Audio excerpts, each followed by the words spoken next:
बढ़ो, मंदिर चाहिए, आगे बढ़ो, मंदिर चाहिए, आगे बढ़ो, मंदिर चाहिए, आगे बढ़ो, सड़क नहीं चाहिए, रोटी नहीं चाहिए, मंदिर चाहिए।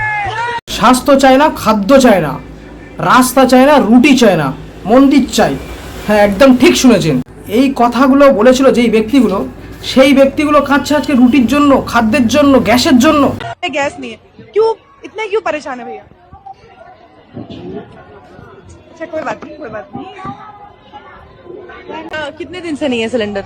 5 दिन से 300 किलो गैस दे रहे हैं, 300 किलो गैस बिक रही है। 300 रुपए किलो गैस बिक रही है। अमूमन सरकार नहीं मान रही है ना, सरकार का तो कहना है कि कोई किल्लत ही नहीं है, किसके पास जाएंगे?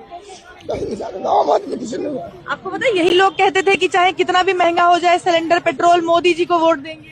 প্রত্যেকটা ব্যক্তির গণতান্ত্রিক অধিকার আছে যে সে কোনো পার্টিকে সাপোর্ট করতে পারে, কিন্তু তার মানে এই নয় যে সেই পার্টিটার অন্ধভক্ত হয়ে থাকতে হবে। সেই পার্টিটার ভালো গুণ যেমন তুলে ধরা দরকার, ঠিক খারাপ গুণগুলো তেমন প্রতিবাদ করা দরকার। তাই প্রত্যেকটা মানুষকে বলবো অন্ধভক্ত থেকে বেরিয়ে আসুন।